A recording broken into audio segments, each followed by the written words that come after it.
kita berdoa terlebih dahulu. Silakan pimpin doa kita, siapa yang mau pimpin doa. Oke, baik, Bos ini silakan pimpin doa kita kali ini. Marilah kita bersatu berdoa. Dalam nama Bapa dan Putra dan Roh Kudus. Ya Tuhan, terima kasih atas berkat-Mu dari malam hingga pagi hari ini. Tuhan, sebentar lagi kami mau mulai belajar. Semoga apa yang kami pelajari dapat kami selesaikan. Dan Kristus Tuhan yang memberkati. Amin. Baik, terima kasih Bos Min. Gimana kalian semua? Sehat semua ya? Sehat. Ya. Siapa yang sedikit pusing siapa? Jadi pusing ya? Tapi nggak apa-apa, ditahan sebentar. Kamu juga pusing? Pusing karena apa?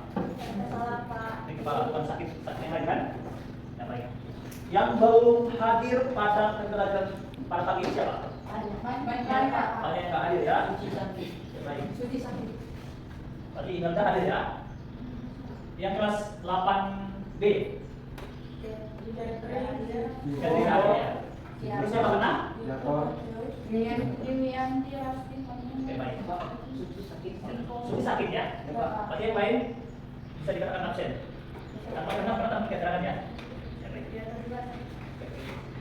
Baik, pada hari ini kita akan mempelajari mengenai seperti yang Bapak bilang coba tadi, mengenai tentang keallahan atau kemanusiaan yang dimiliki oleh Yesus. Ya.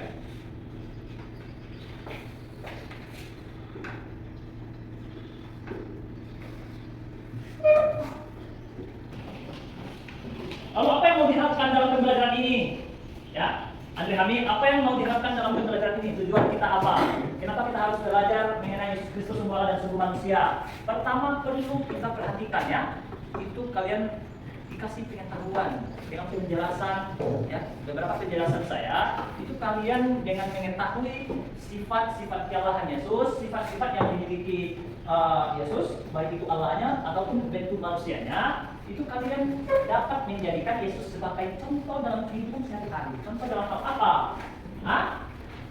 Contoh dalam hal apa? Dalam konkretnya adalah kalian bisa menjadikan diri kalian sebagai berkat untuk orang lain. Berkat dalam bentuk apa? Membantu sesama, terlibat dalam kerja bakti dan sebagainya. Kemudian, untuk yang tidak tujuan dalam pembelajaran kita pada hari ini, kalian diajak untuk berefleksi. Ya, boleh ada nggak ada? Oke, Flora. Berefleksi itu, kamu ngerti nggak maksudnya berefleksi?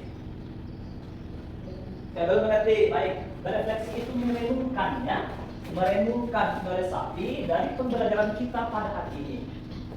Ya, setelah direfleksikan, setelah direnungkan, setelah kalian meresapi, itu kemudian kalian ungkapkan dalam bentuk wujud yang konkret di kehidupan kalian sehari-hari. Seperti apa? Kembali ke poin pertama, yaitu terlibat di gereja, terlibat kerja bakti, gereja, masyarakat, dan pribadi kamu. Pribadi kamu seperti apa? You dengan Tuhan. Itu. Untuk itu, dalam segi judul kita Yesus Kristus Sumber Allah dan Sumber Manusia, artinya ada dua hal ya, Allah dan manusia. Siapa yang memberikan satu saja orang contoh bentuk keallahan yang dimiliki oleh Yesus Kristus? Siapa? Baik. Apa? Menyembuhkan Lazarus dalam kubur. Membangkitkan Lazarus dalam kubur. Dalam segi mana Anda tahu bahwa itu masuk dalam kategori keallahan yang dimiliki oleh Yesus? Karena tidak ada manusia yang bisa membangkitkan orang yang meninggal. Meninggal. Oke, baik. Kalau sebagai kemanusiaan, terus mati. Marah, betul. Baik. Flora, sebutkan satu lagi contoh atau ciri-ciri yang dimiliki oleh Yesus dalam segi keallahannya. Menyembuhkan orang buta. Menyembuhkan orang buta, yaitu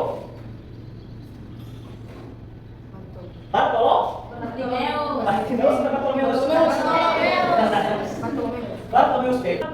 Yesus dari segi manusianya apa? Hah? Kalau tadi Rosmawati itu dia menjawab atau memberikan idenya mengenai Yesus marah. Ya. Kalau menurut Flora, kalau sifat kemanusiaan yang dimiliki oleh Yesus apa? Tenaga murid-muridnya Mengikuti dia. Hampir beda Yang benarnya adalah Yesus makan. Ya, itu sifat-sifat manusia ya. Seperti kalian, seperti kita. Jadi sifat-sifat kita adalah melahirkan bagi yang untuk perempuan, terus kemudian bekerja, merawat anak, terus kemudian capek, marah, sedih, menangis dan sebagainya.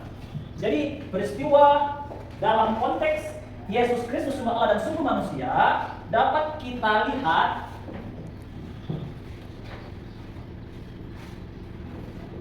bahwa buka Injil Matius. Injil Matius bab 9 ayat 18 sampai 26. Matius 9 18 sampai 26. Yang tidak ada boleh mendekat sama teman-temannya ya, biar mengetahui informasinya ya. Boleh mendekat biar tahu.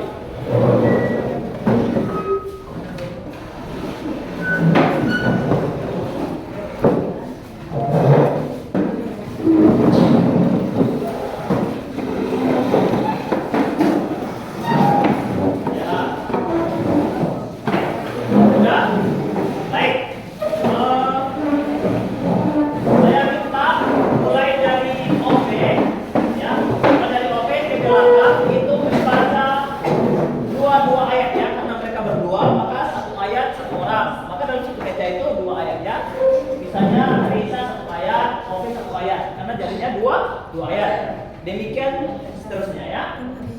Kecuali yang satu meja, maka satu ayat. Mulai dari Oven, silakan. Sementara Yesus berbicara demikian kepada mereka. Lalu Yesus pun bangunlah dan mengikuti orang itu bersama-sama dengan murid-muridnya. Kalian sudah membaca mengenai tentang apa judulnya? Jadi ada kepala rumah ibadat yang mempunyai anak yang memiliki penyakit pendarahan ya.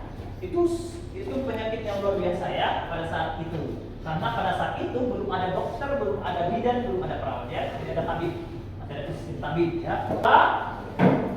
Apa yang perlu dipelajari dari sikap kepala rumah ibadat ketika mengetahui kehadiran Yesus? Kepercayaan. Oke, baik apa? Meneguhkan iman. Meneguhkan iman, baik. Meneguhkan iman. Satu lagi dasarnya dalam apa? Iman. Masuk di sini. Terus kemudian sebelum beriman, tentu dia percaya dulu bahwa dengan dijabahnya atau dengan datangnya Yesus, maka anaknya memperoleh kesembuhan. Maka bagaimana Anda menanggapi sikap seorang perempuan yang menjamah jubah Yesus dari belakang? Kan ada satu itu ya. Jadi sebelum Yesus pergi ke tempat yang penyempit ibadat tadi, dalam perjalanan tiba-tiba ada seorang perempuan yang menjamah jubah Yesus. Terus kemudian memperoleh kesembuhan. Apa tanggapan Anda? Saya punya bukan permainan, tetapi boleh dikatakan game, tetapi saya pikir ini seru ya. Matius tadi.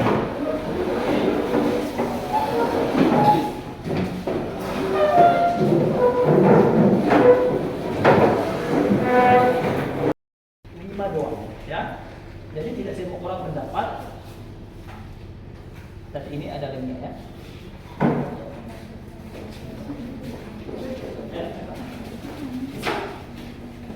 Ini kelompok 2. Saya kasih 1, 2, 3, 4, 5. Saya pengen kalian itu bentuk kelompok dalam ini ya. Dalam kecil ya. Biar kalian kalau diskusi enaknya.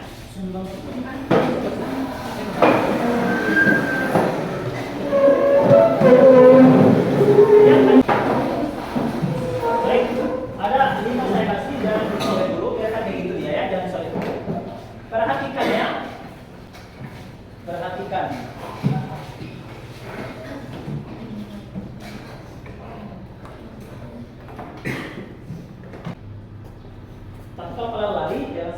kalian menyatunya. Baik. Nanti perintahnya adalah masing-masing dalam kelompok setelah saya bacakan pernah ikut lomba cerdas cermat? Nah, baik.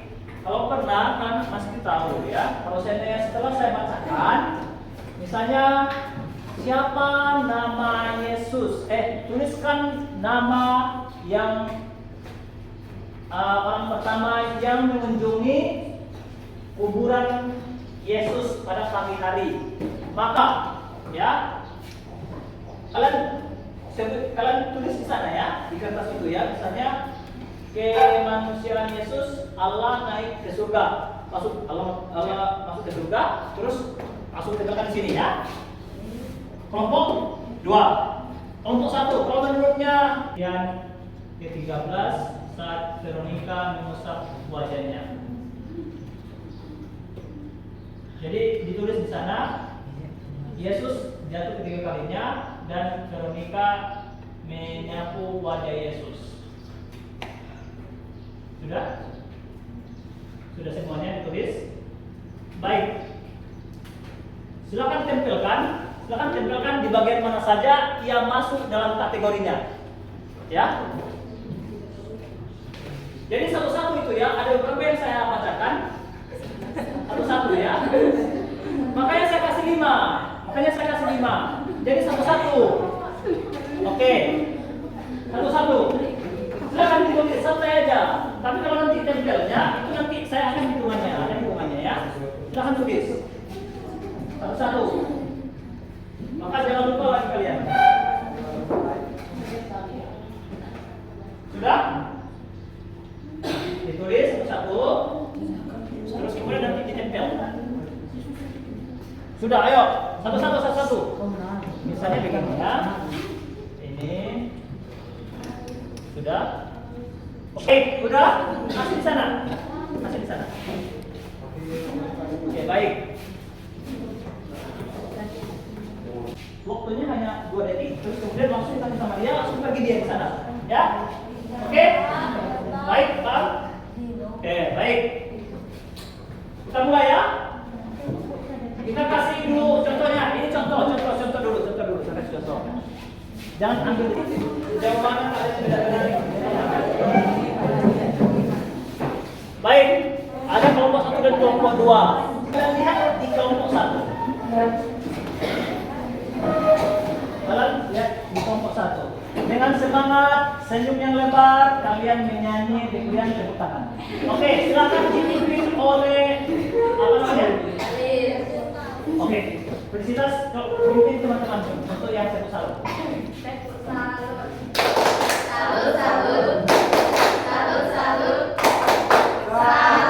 Sekali lagi lebih semangat.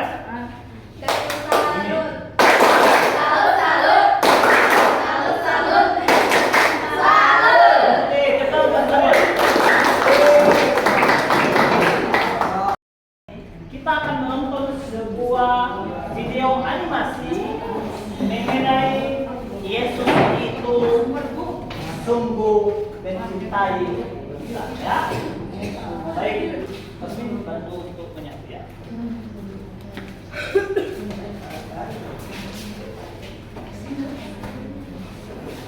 Ya, begitu ya, Pak.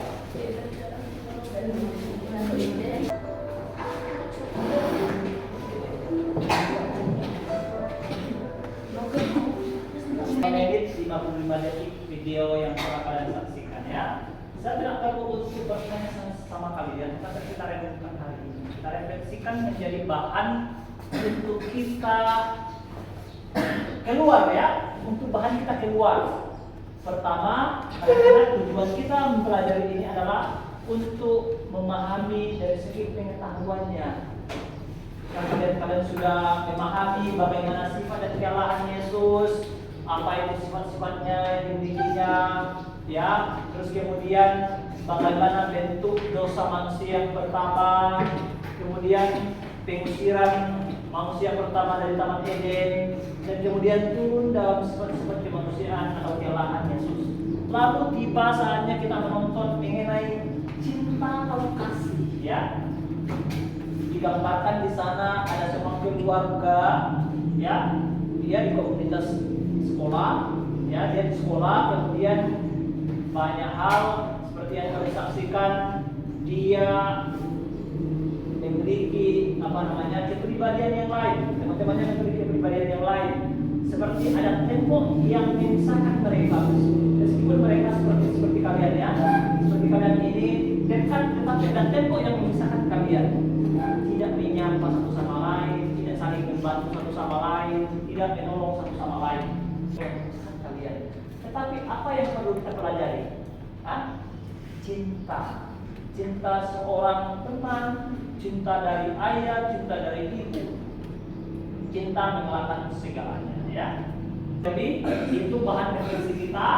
Lalu saya harap kalau mempelajari pelajaran mengenai sifat-sifat kealahan maupun kemanusiaan Yesus, itu kalian di luar menjadi promotor, ya, menjadi promotor. Artinya promotor adalah kalian yang memanti, mengundang, mengajak, memberikan contoh kepada orang lain, ya, dalam hal bentuk apa itu kebaikan, ya, seperti yang diajarkan oleh Yesus, cinta, bagikan cinta kepada semua orang, ya.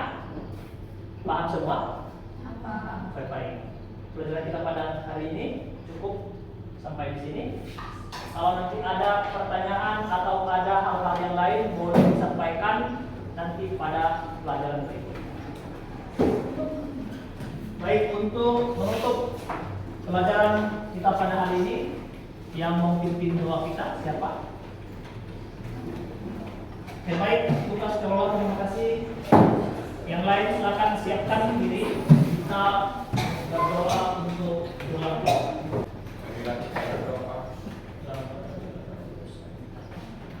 Kembali kami mengucap syukur kepada ya Tuhan atas perlindungan-Mu dari pagi sampai pada siang hari ini. Tuhan, kami mohon mengulang lagi perlindungan kami, semoga sampai di masa depan. Tuhan, dari sederhana ini kami serahkan dengan kami, menuju Tuhan kami. Amin.